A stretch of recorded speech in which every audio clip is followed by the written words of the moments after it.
show you the proper understanding of the verse, and then go through a couple of other verses that we have not already hit in the chapter. We'll get down close to the end of the chapter because we've already looked at quite a few of the verses in the consideration of what the wicked are when we've envied them, and how that wanting what they have, wanting to be liked by the wicked, causes us to begin to fret, and we begin to worry about the wicked, what they think of us, how they perceive us, and pretty soon, if our focus becomes earthly, we are out of focus. And can I tell you, it's one of the reasons why I have such a hard time with people that push a mid-tribulation rapture. Now, I'm just going to throw this out there to you. I know they'd say, well, we don't preach mid-trib. They would call it post-trib, pre-wrath. But it's in the middle of the rapture, of the tribulation. All right? So regardless of the semantics, if you have to go through any of it, you're going to have to go through all of it, or else that's how the Bible says, and thank God we're not going through any of it. Okay? But here's the danger, and this is what I've seen over and over and over again, is that when you begin to take that mentality, then pretty soon you stop laying up treasure in heaven and you start laying up in store for yourself down here. Because, well, you got to make it through. And, well, it's going to get really bad. And pretty soon you start stockpiling here instead of laying up in store for you in heaven. And we've been commanded, lay not up for yourselves treasures on earth. You say, well, that's like gold and silver, right? Well, look up what the treasure of the field was. Jeremiah said it was wheat. You understand that was food? You realize that? We've become hoarders of provision because we have become so focused on the problems of our world. And as a result, what it's done is it's caused us to be this way thinking and downward and worldly thinkers and not heavenly. And that's very dangerous. It's very dangerous because this isn't our goal. You understand that? The earth isn't our final destination. We are pilgrims passing through. We are wayfaring strangers. This earth is not my home. We are on our way to a city whose builder and maker is God. And listen, we cannot lose sight of that. We can't. But here in this, we also saw what wisdom does, and we saw what the wicked do and what they don't do. Then we saw the benefits of wisdom. Last week we were looking at verses 9 and 10 where it says, the thought of foolishness is sin, the scorners an abomination to men. If thou faint in the day of adversity, thy strength is small. And the devil used that verse in my life, again, without going into it, to really beat me up, just screaming in my own heart, my own mind, just how weak and insufficient that I am. And listen, not in a good way. You say, well, you are weak. No, I understand that. In our weakness, his strength is made perfect. And there's a blessing to being weak. Do you understand that? There's a blessing in being weak. But that's not what it was, right? And the big difference, Brother Fisher, who's excellent on this matter, he said there's a big difference with understanding that you are unworthy and not thinking you are worthless. You realize that matters, that you understand I'm not worthy, but not, oh, look at me, I'm worthless. And so the devil was using this verse, and so I shared with you how that our heart does that last week. But what does the verse actually mean? Because it is a proverb. So what does the verse actually mean? If thou faint in the day of adversity, thy strength is small. Well, let me give you a cross-reference here that I believe will be a help. Come with me to Matthew 13. Matthew 13.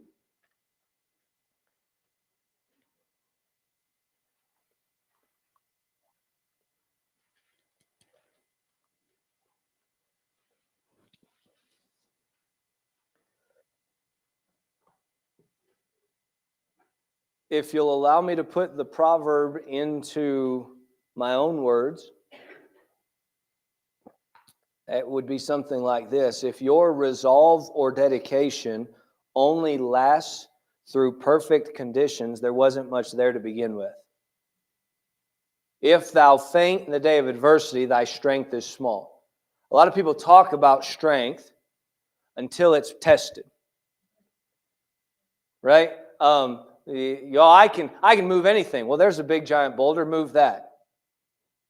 Well, there's not enough there, but sometimes we overtalk. It's kind of like this: for better or for worse is typically only less until there's a for worse. We all jump up for better or for worse in sickness and in health, right? We're like, yep, got it, absolutely, as long as it's always for better. And as soon as for worse comes, we're like, well, this isn't what I signed up for. You understand that's exactly what you signed up for? That's quite literally what you signed up for. Well, my husband or my spouse is a worse human being. You signed up for that. Well, everything went downhill. You signed up for that. The truth of the matter is that if you only are interested in the good times, you can go, well, wait a minute, I'm not interested in the bad. Well, then there wasn't a lot there to begin with. Let me show you this. Matthew 13, look at verse 20. Verse 20, but he that received the seed into stony places, are you familiar with the parable? So Jesus is given the parable of 4 grounds that a sower sowed seeds. Some on the hard ground, I believe he refers to it in this passage as by the wayside. Then some in stony places. Then some in thorny places, and some in good ground. Okay, and notice he's giving the interpretation of the parable. Verse 18 says, "Hear ye therefore the parable of the sower. When anyone heareth the word of the kingdom and understandeth it not, then cometh the wicked one and catcheth away that which was sown in his heart. This is he which receives seed by the wayside." So the one who is by the wayside, his heart was so hard that it never found a resting place to begin with. Then the next one, but, verse 20, he that received the seed into stony places, the same is he that heareth the word, and anon, what are the next 2 words? With joy receiveth it. So he hears the word, and he's actually excited about it. With joy, he receives it. Oh, this is it. Come to church one time, and it's like, you're the best preacher I've ever heard. This is the greatest church I've ever been a part of. And then 2 weeks later, never come back. You say, what happened? Well, verse 21, yet hath he no root in himself, but dureth. That word is like what we would say endure, endurance. He dureth for a little while, or for a while, but for when tribulation or persecution ariseth because of the word, by and by he is offended. So as soon as that joyful receiving was challenged and tested, he's like, whoa, this isn't it, I'm out. I don't know that's not what I want. Look at the next one, verse 22. He also that receives seed among the thorns is he that heareth the word, and the care of this world and the deceitfulness of riches choke the word, and he becometh unfruitful. So this is a man that was producing, or on the right track to producing at the very least, fruit. And the Bible says that something came along and choked out that fruit, that fruitfulness. He becometh unfruitful. And can I tell you that you cannot expect to enter into a spiritual warfare and not have your resolve tested. Do you realize that? What do you mean? I mean, this thing's not a game. It's serious. And if thou faint in the day of adversity, thy strength is small. What that means is the idea is that we better make sure that we have a proper understanding as we go into this thing, that thou therefore as a good soldier endure hardness. Right? We are commanded to endure hardness as a good soldier of Jesus Christ. We've been commanded to endure hardness. Do you realize that sometimes it's just going to be Tough. There's going to be things that test your resolve. Now, let me say to you, a love that can't be tested can't be trusted. A love that isn't tested can't be trusted. You realize there are a lot of people that say, I'll love you forever, right up until a little spat, and then they're gone. Well, I'll love you the rest, I'll love you forever, till death do us part. And the average marriage is, what, less than 4 years?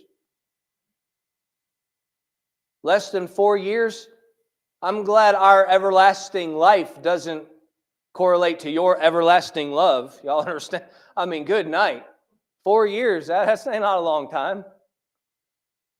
But do you recognize that a love that can't be tested can't be trusted? That isn't tested. And so our love is going to be put to the test. I'll give you this as an understanding. For God so loved the world. Well, how do we know that? That's a statement of love, right? God loved us. How do we know that God's love can be trusted? Because it was tested. What do you mean? For God so loved the world that He gave His only begotten Son. You know how much God loved the world? He put it on display on Calvary. His love has been proven for us. And let me tell you, His love is not small. Behold what manner of love the Father hath bestowed upon us. That's a great love. You say, how do we know it's a great love? Because it's been proven. He's proven His love. And listen, your dedication, your resolve, your determination are going to be tested. I can't tell you how many times I've seen someone either just get saved or just make a rededication of their life to Christ and say, okay, I'm going to start living for God, and have that thing tested every which way. What do you mean? Well, all of a sudden your boss says, hey, I need you to work Sundays. I've never worked Sundays. Yep, I need you to work Sundays now. Why? Well, that's weird. I just got done saying I'm going to be at church every Sunday. No kidding. Don't you think that's the test?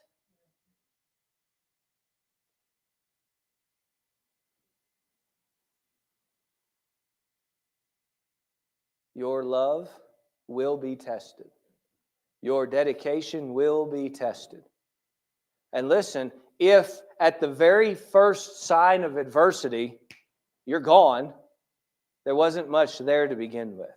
You understand? That's what he's saying.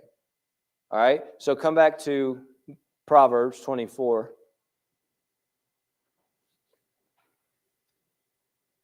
If thou faint in the day of adversity, thy strength is small. That's a true principle.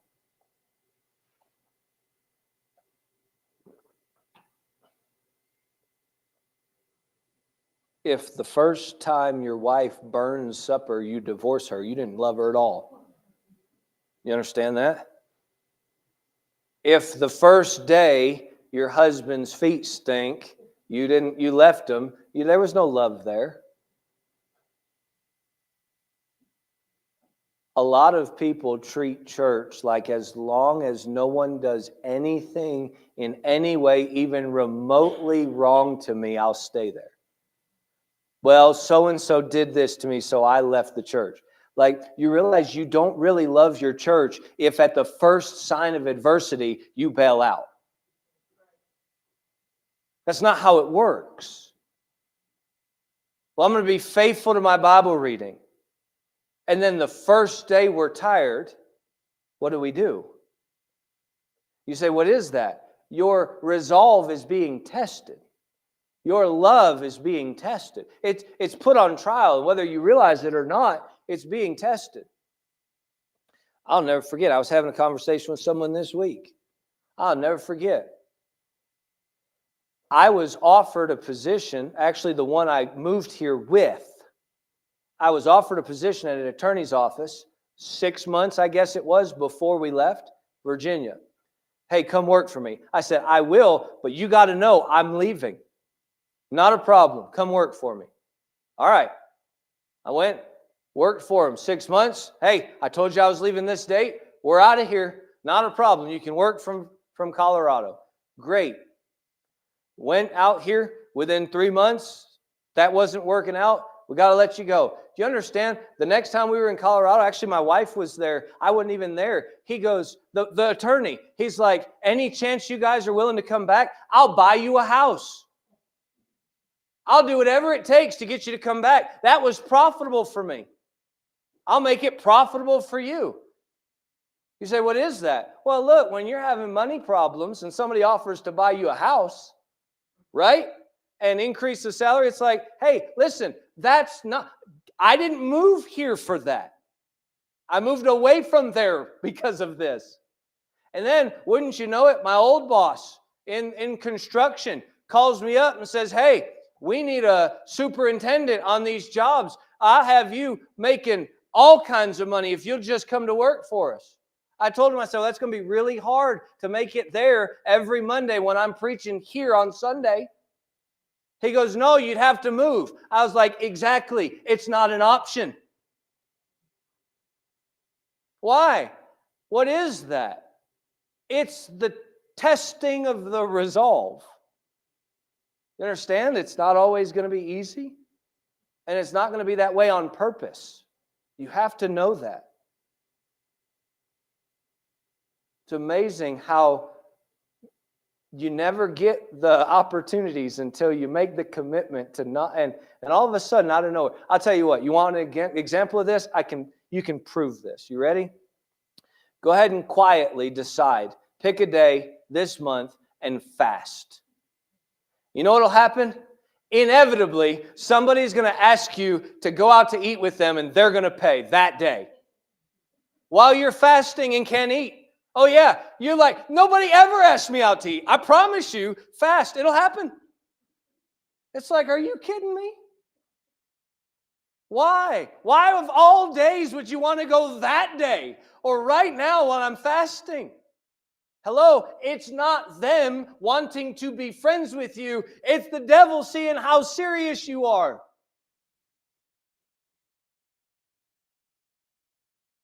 We better recognize that the adversity is coming. If thou faint the day of adversity, thy strength is small. Come down, if you would please, to verse 15 and 16. Show you another one of these truths here in the passage.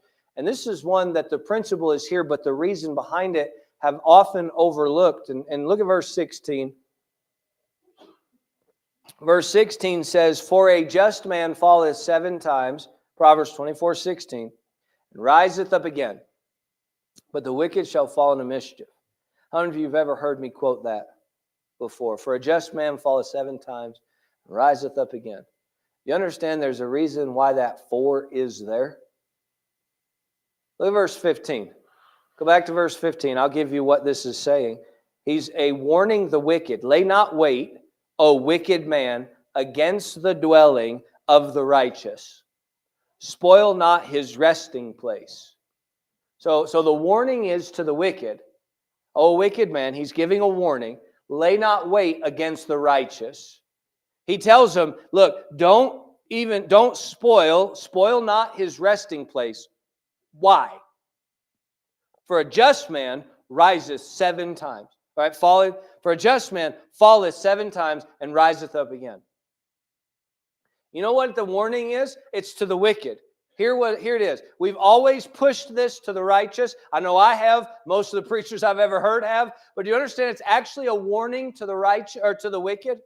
The warning is this. Hey, you better not go after the righteous. Why? Because they're just going to keep getting back up.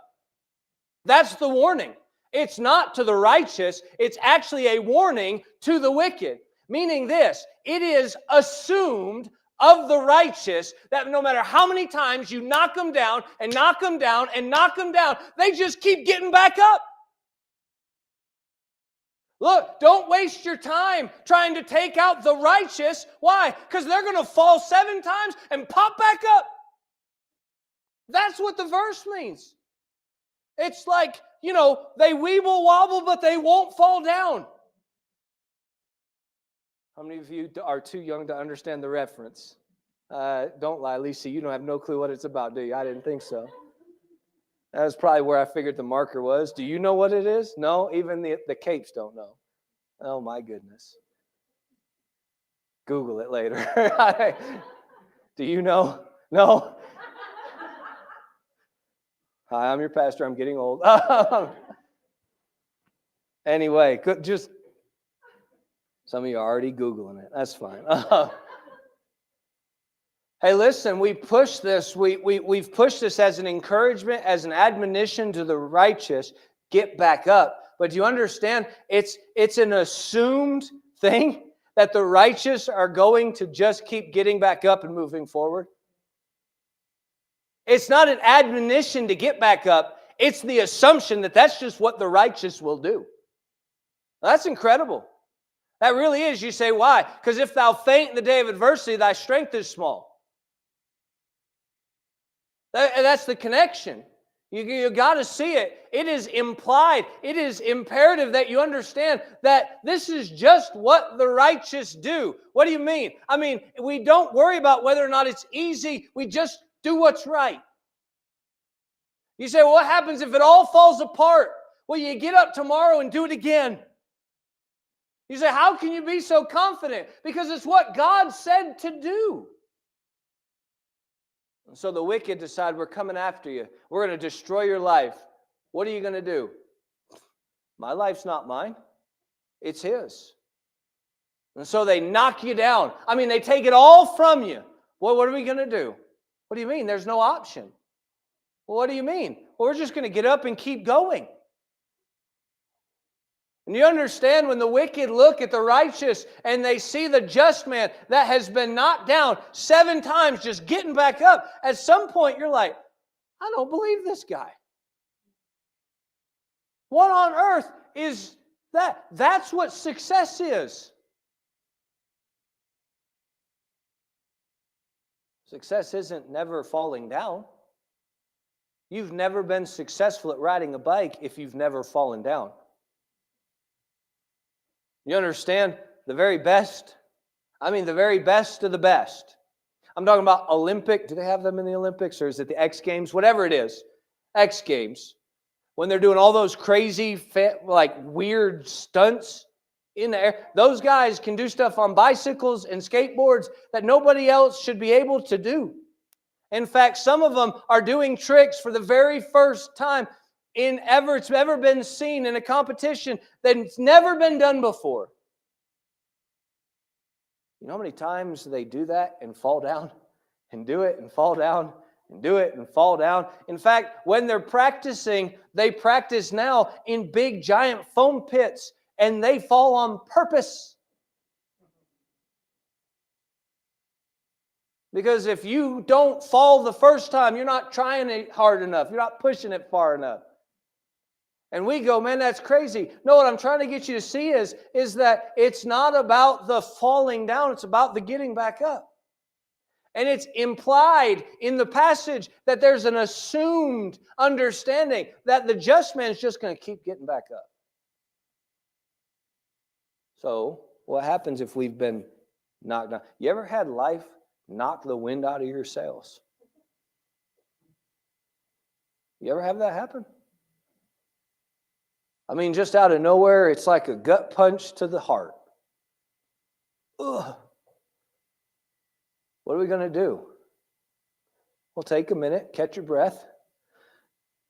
Then what? Get back up. And get back going. Keep going. Why? Well, because quitting's not an option. It's not an option.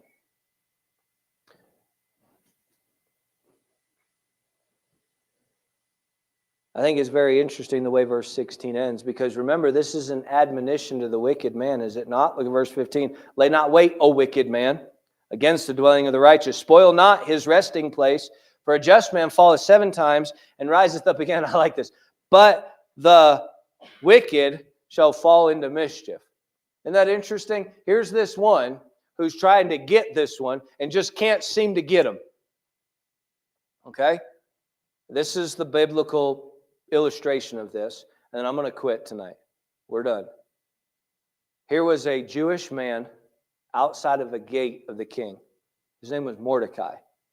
You ever heard of him?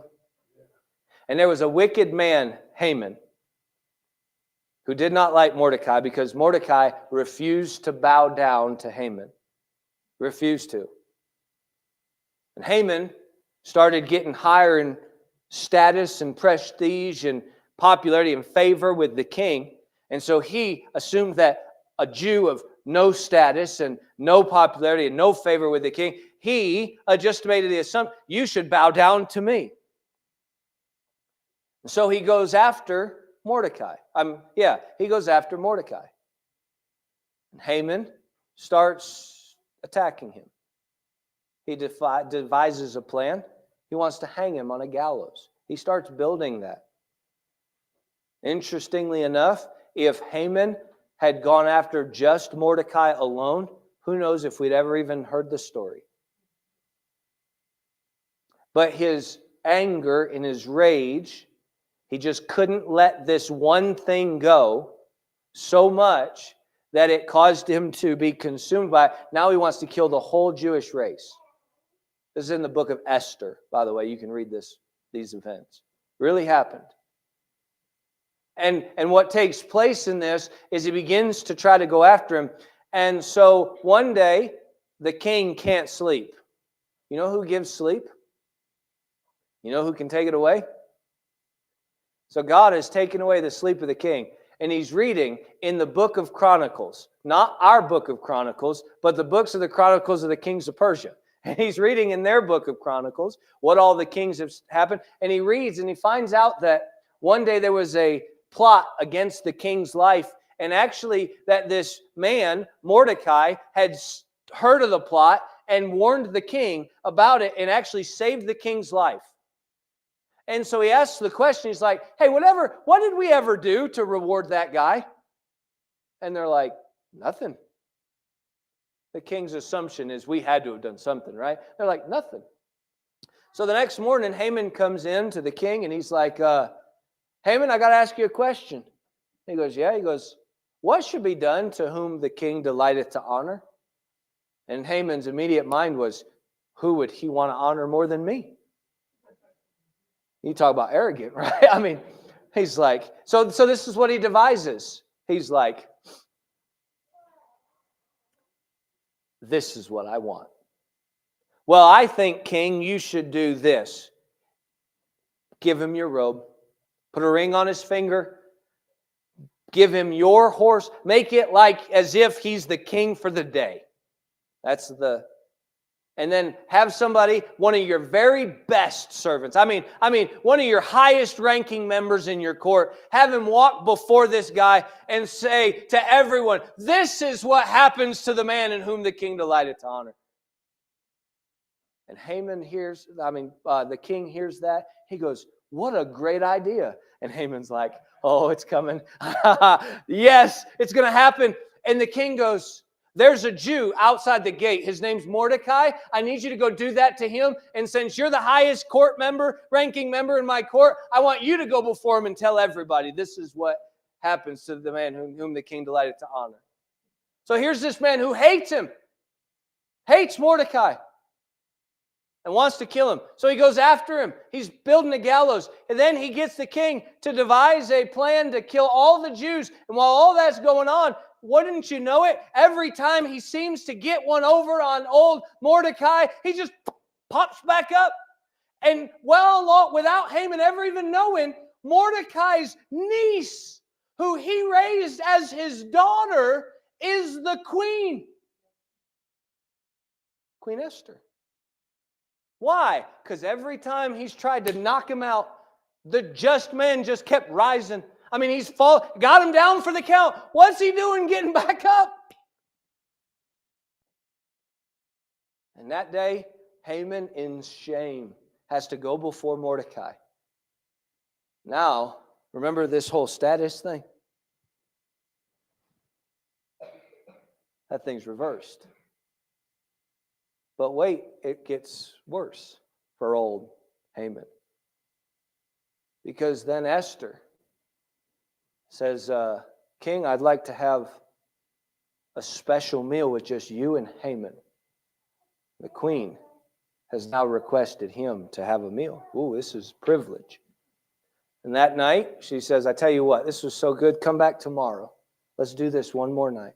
And so what happens is the next night, Queen Esther says, you know, King, there's a wicked, that's what she calls him, a wicked man.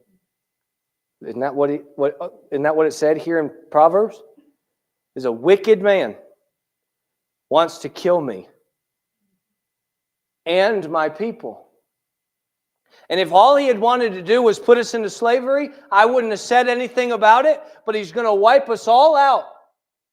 And the king asked, who is that wicked man? And Haman's like, yeah, who would ever do that to such a beautiful queen? I mean, I love the queen. And Queen Esther goes, it's that wicked man Haman. And he realizes, oh no, she's a Jew. Not just a Jew. She was Mordecai's niece, who he raised as a daughter. You know what's amazing about that? Those gallows that Mordecai had built to hang Haman on, or that Haman had built to hang Mordecai on, Haman winds up being killed and hanged on them instead of Mordecai. And you know what's even wilder about that? Remember how Haman was the second in command? He was the chief in the court. Well, guess who winds up in that position as the highest ranking member of the king's court? Mordecai. By the time it's all said and done, you know who has the ring of the king, able to make decisions and declaration? Mordecai. Say why? Because a just man falleth 7 times and riseth up again. But, amen, the wicked shall fall into mischief. Can I tell you? Your determination, your faithfulness, your trust, it will be tested. We were having conversations with our kids just this week, and I'd encourage you parents to do this. What are you going to do when you get into a car and somebody turns on music that you shouldn't be listening to? You know what the immediate response was? That won't happen. Now look, I'm just telling our kids, and you know this if you're older, kids, listen, that's going to happen. It's not a matter of if, it will be tested. If you've made the determination that I'm not going to listen to the wrong kind of music, I promise you, it will be tested. Mark it down. So what are you going to do? What is the determination if you say, hey, I'm never going to drink alcohol? You know what's going to happen? Somebody's going to offer you alcohol. So what are you going to do? I mean, Montana, you had your hand up. What?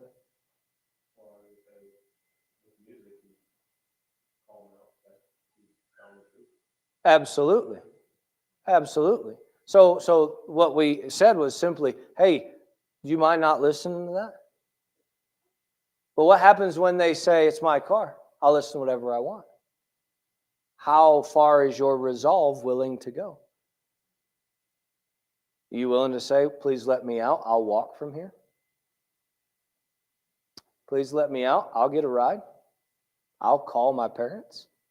Or are you going to, in the pressure of the moment, well, that's my friend. I don't want them to think, you see where that gets tested? And if thou faint in the day of adversity, thy strength is small. That's what it's implying. And look, it is the understanding that the righteous man who can be attacked and attacked and attacked is just going to keep popping back up. And listen, I know, okay, please get this. Here's what that means. How come it is? It's good English, I'm sure. I'm sure of it. That's probably the best way to say it. How come it is that the just man can get knocked down 7 times, and after 5 or 6 times, you know what we want to do? We want to say, okay, I've had enough. And as soon as we turn our attention to the wicked man, now we're wrong. Now we're wrong. And they're like, you did wrong. So you get asked over and over and over and over and over again about the alcohol, right? That was the last one I had used. So to have a drink. And that's your resolve. I'm not drinking anymore. I'm not drinking a drop, or maybe I'm never drinking another drop. And you get asked over and over and over and over and over again. And finally you say, fine, if it'll shut you up. And you know what will happen? You'll never hear the end of it. Oh, I thought you were a Christian. You say, well, that's not fair. No. You got to get it. You've got to see it. The resolve is being tested. I wish her parents were as excited about being... No, I'm just kidding. Amen. We have to recognize that it must be, hey, as a just person, as the righteous. You say, that's not based on us. You understand that? We're talking about our righteousness is Jesus Christ. We understand that. But those who would live right and do right are referred to as the just. The righteous here in the passage. Not the wicked, but the righteous man. Hey, he might get knocked down. He might fall 7 times, but he riseth up again. And it's implied when the warning was to the wicked man, you better not go after the righteous. Why? They're just going to keep getting up. But what will happen to you is in the going after them, you're going to wind up in trouble. So you know what our responsibility is as the righteous? Please get this and we're done. Just keep getting back up. Just keep moving forward. And you say, well, they're out to get me. They might be, but they're going to get themselves. They're not going to get you. They're going to get themselves. How do you know that? Because over and over and over again, it's proven itself to be true. Remember Shimei? He cursed David as they were fleeing the city, throwing rocks at him. Abishai's like, let me go over this brook and kill him. Give me one shot. That's all I need. I'll smite him one time. I won't have to hit him twice. One time. Abishai had a bit of that bulldog in him. David's like, no, leave him alone. God sent him to curse. And if he didn't, God will reward us good. It might be that God rewards us for this today. You know what happened with Shimei? He's like, David, I was wrong. That's fine. After David dies, he tells his son Solomon, he says, Solomon, remember what Shimei did to us in a way? Yeah. Okay, do something about that. So Solomon says, hey, remember what you did to my dad? Yeah, you better not leave your city. The day you leave your city, you're going to die. That's the rule. That's the plan. And he's like, I agree to that. Like he had a choice. Solomon's the king. But he's like, yep, that's a good plan. Well, you know what happened? 3 years later, one of his servants ran away.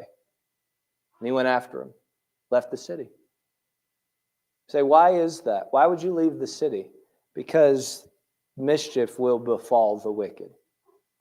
We're not going to get in trouble. Oh, no. Trouble is right around the corner for you. You understand that the wicked will be destroyed in judgment? You can take it to the bank and trust God that He will.